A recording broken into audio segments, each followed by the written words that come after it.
There was no American mission that sent 10,000 troops to Siberia to fight the Soviets during World War II. The United States and the Soviet Union were military allies against Germany and Japan in that war. What did happen, and what most people do not know well, is that American soldiers went to Siberia a generation earlier, at the end of World War I, and they stayed through the Russian Civil War. They patrolled the Trans-Siberian Railway. They guarded depots and bridges. They skirmished with Red partisans and with bandits, and they tried to keep order while the country around them fell apart. This is the honest story of that mission, told in a clear, direct way, so you can see what the men faced and why the decision was made. It begins in the last summer of 1918, with a problem that looked simple on a map and proved complex on the ground. An army of Czech and Slovak volunteers, the Czech Legion, was spread along the Trans-Siberian Railway, trying to cross Russia to Vladivostok and sail to France to keep fighting Germany. They held trains, they held towns, and they were stuck in a civil war that had exploded after the Russian Empire collapsed. Washington had other worries. Huge Allied stockpiles sat in Russian ports and depots. Japan was ready to move troops into Siberia in large numbers, and American leaders did not want an ally to turn into a new master of the Far East. President Wilson approved a limited expedition, small in size, narrow in purpose, and careful in tone. The order said, help the Czechs, protect supplies, keep the railway running, avoid taking sides in Russia's civil war, and do not fight unless you must. The general picked to command was William S. Graves, a quiet professional who stuck to orders even when men around him wanted a bolder line. Ships left the Philippines and the West Coast, carrying about 8,000 soldiers. They landed at Vladivostok in August and September. They saw a port full of uniforms and flags. Japanese troops were there in force. British, French, Canadian, Italian, and Chinese detachments were there too. Russian factions wore multiple badges. Whites loyal to Admiral Kolchak wanted the Americans to help push the Bolsheviks back toward the Urals. Local warlords wanted guns and gold. Traders wanted contracts. Spies wanted information. The Americans wanted a clear job. They set up headquarters, they learned the names of districts and stations, and they moved detachments along the tracks where the rails ran north and west through the taiga and the river valleys. Life on that line was cold, busy, and tense. Trains mattered more than towns.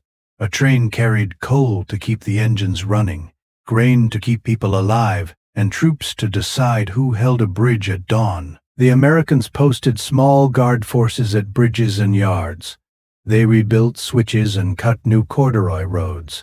Across frozen marsh, they hired interpreters. They learned the smell of a locomotive boiler and the sound of an ambush in snow. Their rules were strict. They were told not to join white offensives, not to seize land, and not to back any Russian faction. That made enemies. White commanders accused them of softness. Red partisans called them occupiers. The Japanese moved into towns with larger units and a freer hand, and they pressed American officers to look the other way when a patrol went farther than a map said it should. The landscape fought everyone. Winter came early and stayed late.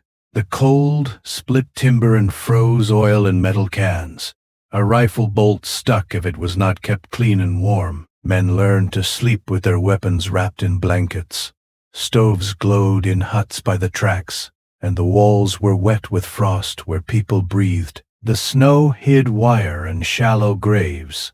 A set of fresh prints crossing a cut line could be a hunter or a scout for a raiding party. A single culvert under a road could be the only way to move a wagon without sinking to the axles, which meant it was a perfect place to drop a charge. A sergeant learned that you never walk the easy path twice in a week. There were fights, and some were sharp.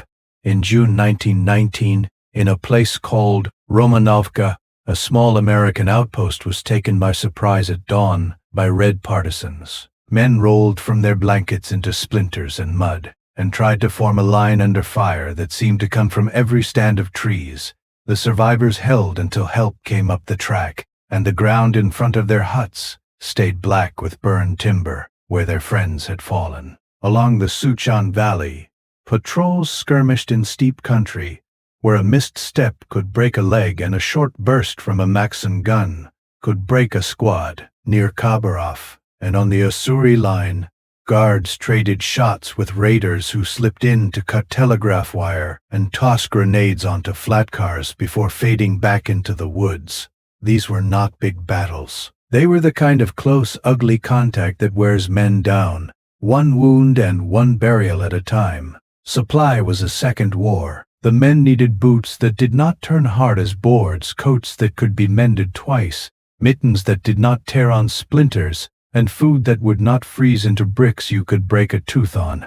The quartermasters learned fast. They stocked bacon, hard bread, tea, and tins of jam. They bought fur hats and felt boots from locals when they could. And they paid in coin because paper money meant less each week. They kept lists that were as important as any battle plan. Lists of pickets that worked in deep snow, of oil that stayed thin in cold air, and of smart tricks for keeping a small stove hot through a 12-hour night. The men learned to sleep in shifts, so someone could feed the fire and watch the door. Politics pressed in. White units wanted American trains for their own moves. Japanese officers planned operations that would draw American detachments into open fighting against the Reds. Russian towns wanted the Americans to pick a permanent side and put down roots. General Graves said no, again and again. He kept his orders in his pocket and read them to visitors. When talk grew too fast, his men would guard rails, bridges, stations, and depots. They would move food and coal. They would not join Russian offensives. His caution saved his force from being swallowed by the Civil War, but it also made him and his soldiers targets for blame. Pamphlets called them cowards or occupiers depending on who wrote them. Officers heard curses in 2 languages when they held back a train, so a hospital shipment could pass first. The influenza pandemic and disease took more lives than bullets. Men fell sick in huts near the tracks and in barracks in Vladivostok.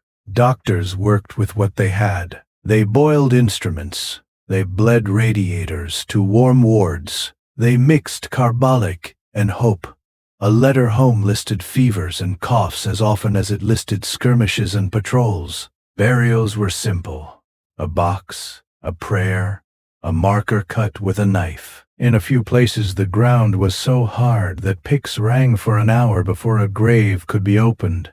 There were moments of simple human exchange that cut through the cold. A patrol stumbled into a village at dusk and found a schoolroom with a stove and a teacher who spoke careful English. The men slept on the floor and left a box of ration biscuits on the desk. In the morning the teacher wrote the day's lesson on the board with new chalk someone had slipped her from a supply crate.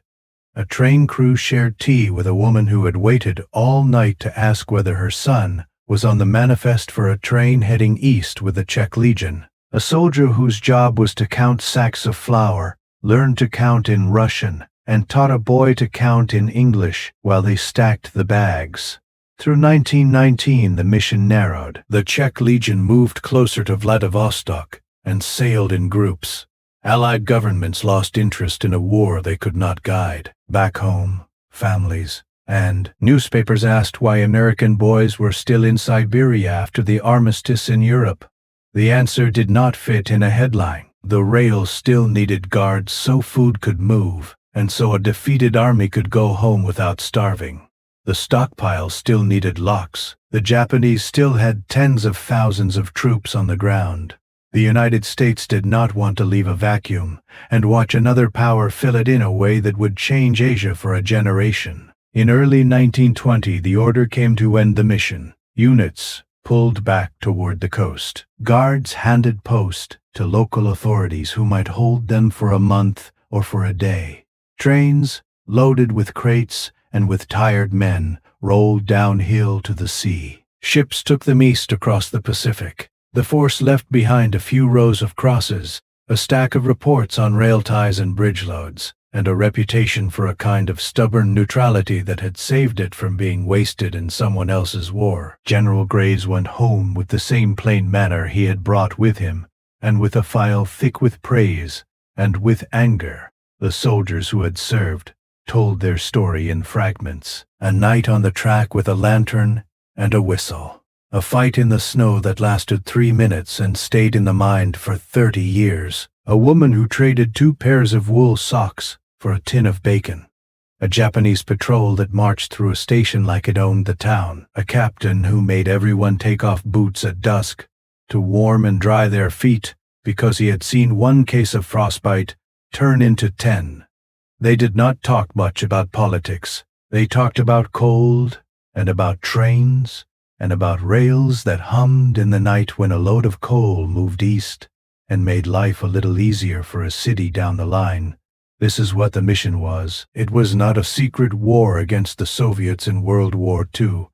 It was a hard public duty at the ragged end of World War I and the raw beginning of a civil war. It put American soldiers in Siberia to keep a lifeline open, to help an Allied legion go home, to keep depots from being looted, and to keep another ally from taking a free hand with a broken country.